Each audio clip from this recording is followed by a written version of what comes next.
Hi everyone, welcome to Good Morning Toowoomba with Ben Apsey and... I'm Daryl Nicholson, more than just a postcode. And mate, yesterday on the way home, a lady said, "Hello Daryl," she'd been to Lincraft, and she said she watches the show every morning, loves our little banter, and I just said to her, we might be getting into trouble today, but we'll see what happens. So she's especially tuning in to see what we're going to talk about today. Well, that's good.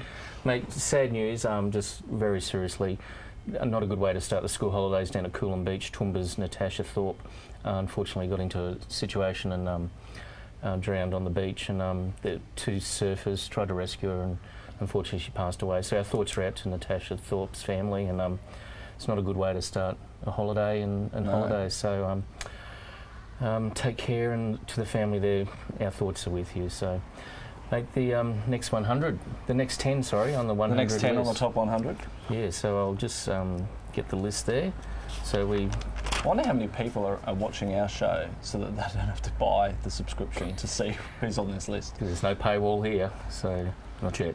No, I'm just joking. Number 50 is Lance McManus. Do you know who Lance is? I told you yesterday. Tisby's Energy and Infrastructure Manager. So good on you, Lance, for getting up there. 49 is Shah Jahan Khan. I think that's how I say his name. Shah Jahan Khan.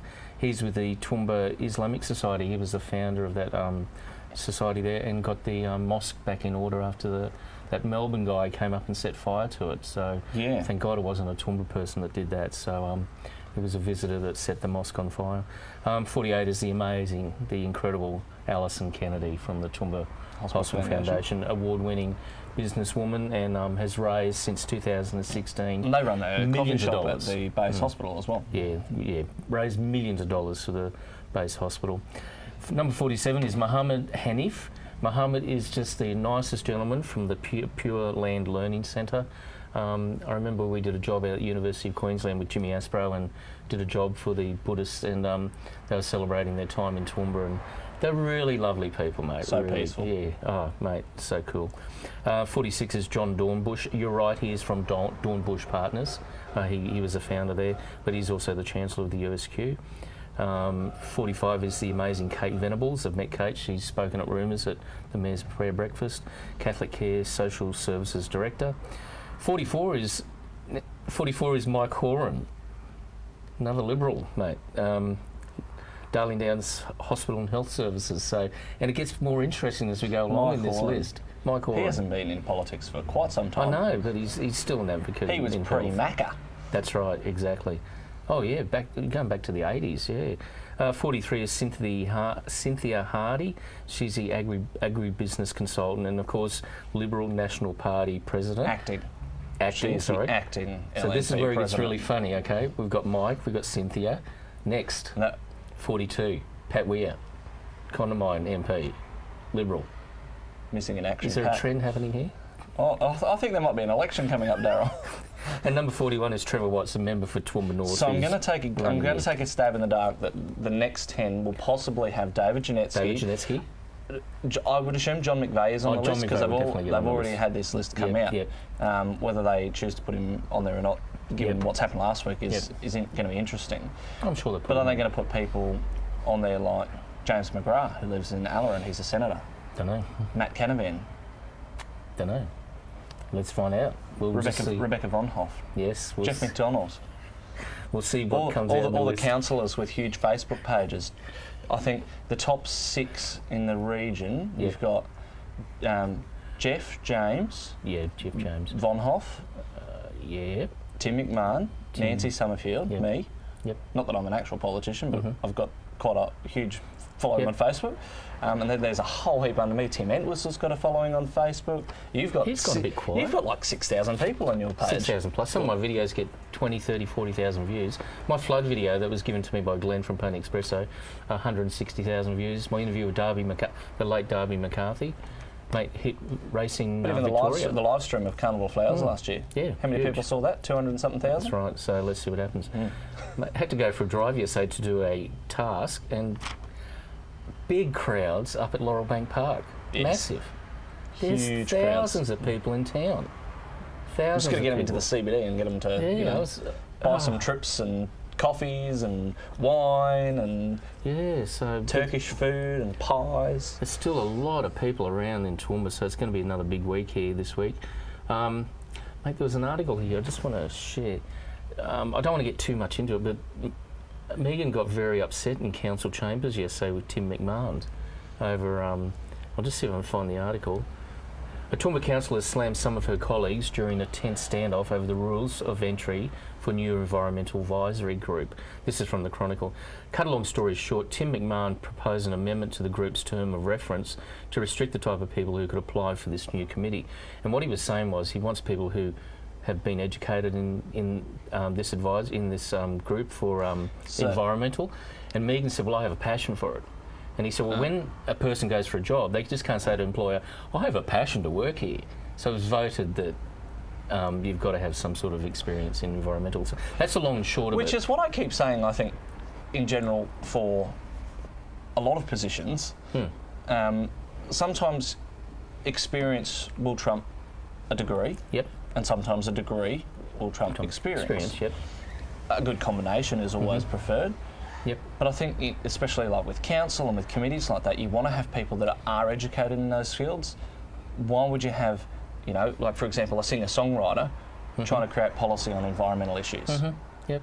It doesn't make sense. Yep. No, I think Tim was in the right mood, did the right thing yesterday, so and it would have been interesting to be in there to see how it transpired. But Megan which is not to say Megan can't be on the committee. Oh no. Well, she's got the experience having been a councillor for such a long time and working in that field anyway with her council duties. So that's experience as opposed to education. Yeah, exactly. So quite interesting times in council at the moment. So just watched the ABC this morning, mate. They're saying because of economic times and corona, there's not been many babies born. I don't know how they've worked this out over the last 6 months, but they're saying we're going to have a baby shortage in 2024.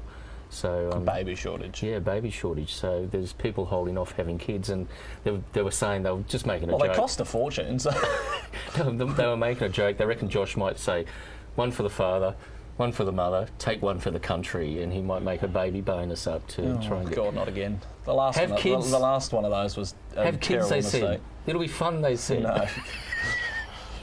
Yeah, it's really fun getting woken up at 5 o'clock in the morning. It's an excellent thing. Yeah, so...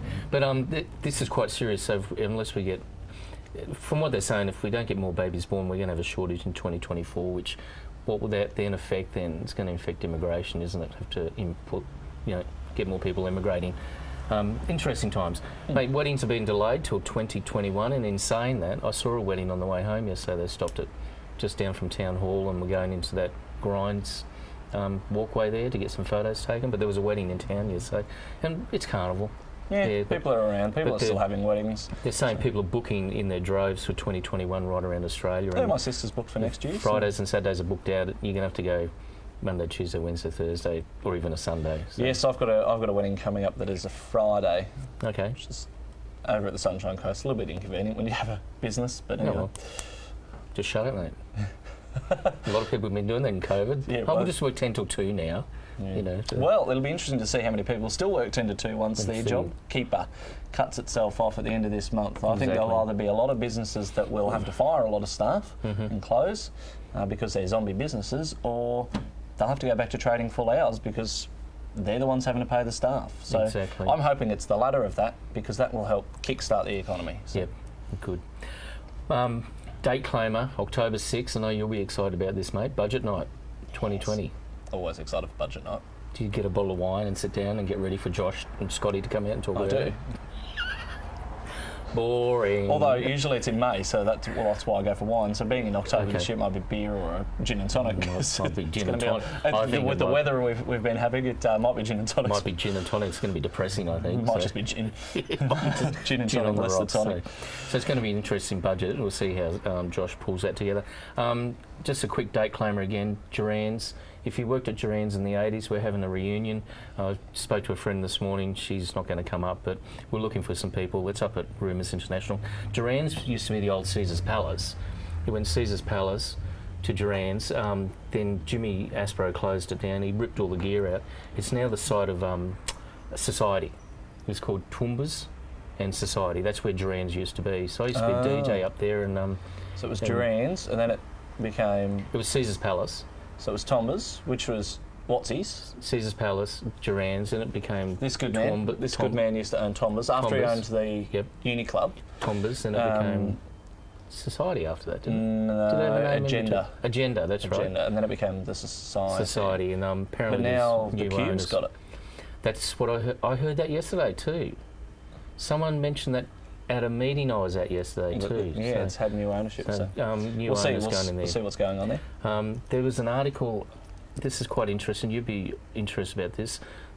Postal votes. Where is this thing? There's been an upsurge of postal votes.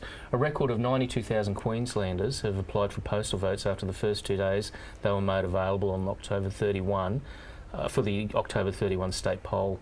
Up to 60,000 postal votes could be cast in the state election. 600,000, sorry. Yeah, that's more like it. Far out, 600,000. The ECQ estimates only 30% of the voters will do so on polling day, and Commissioner Pat Vidgen urges people to send back postal vote forms really quickly. It could hold up the votes for a couple of weeks. Well, no. See, okay, so postal votes, you have to have filled it out and have it signed off on election day. You can't vote post-election day and send it. And the problem with the local government elections was that a lot of people weren't getting them until after the election finished. Right. So that's why they've opened up the postal votes a lot early to register for it, to give people the opportunity. If you don't want to go to a polling booth, if you don't feel comfortable, apply for a postal vote, get it, and it should get to you in time for you to send it back, but there won't be any excuse. We have to have it signed off and sent back before the close of polls. Well, I can't see why you wouldn't have a problem going to a polling booth when thousands of people go to Laurelbank Park. So. Thousands of people going to Laurelbank Park. How many thousand people are going to the Gabba for our AFL? For aerial ping pong, yeah. So. Look, great sport. It is. They're true athletes. And Ross, sorry, I didn't mean to sport of the Mexicans. Spoke to Ross this morning too. Ross used to play AFL back in his day, mate. I've got a photo of him home jumping 2 metres in the air, catching a ball. So he's very fit. You wouldn't know it, but I played it once. Did you really? In primary school. Oh, okay. Yeah, used to get my butt handed to me. I got reminded yesterday. One of the clubs that are supported by the Toowoomba Sports Club is Toowoomba North Hockey Club, northern suburbs. Sorry, I used to play hockey for them when I was a youngster. So I played hockey in primary school. Yeah, I like hockey. Field hockey. Yeah, so it was a good game. So I always like watching the ice hockey. Oh, that's a rough game, mate. That's a rough game. Jeez. It's good. It's great to play on Xbox too. Yep. Yeah, nature. Righto, Tuesday, the 22nd of September. It is. So I'm just looking at Good Morning Toowoomba Facebook page. There's hundreds of videos on there, mate. Hundreds of videos, and on our YouTube channel. So like and share those. And if you do miss our shows, so you can go to YouTube. You can go to, I've got a YouTube channel set up for 4350 TV as well. Lots of music stuff I'm going to work on today and get out. I've got James Ryle out last night, late last night. I got a bit held up on a few things yesterday with meetings and that sort of stuff. But look, have a great Tuesday, the 22nd of September, in the year 2020, an extraordinary year. And the extraordinary year, the year of 3 elections in Groom. Yeah. Toowoomba region. Britain's under a bit of pressure. They're talking 60,000 cases of coronavirus a day at the moment. So Britain might be under lockdown again. We'll see what happens. So. Well, they've got about 60 countries that they're allowed to go to at the moment. Okay. Tuesday the 22nd of September. I'm Daryl Nicholson, Toowoomba 4350 TV. More than just a postcode. You're getting quicker at that spiel. It's good. And I'll see how quickly I can do mine. And as always, remember to like and share us on Facebook. Invite all your friends. Check us out on Instagram. Thank you for joining us for Good Morning Toowoomba. I'm Ben Apsey.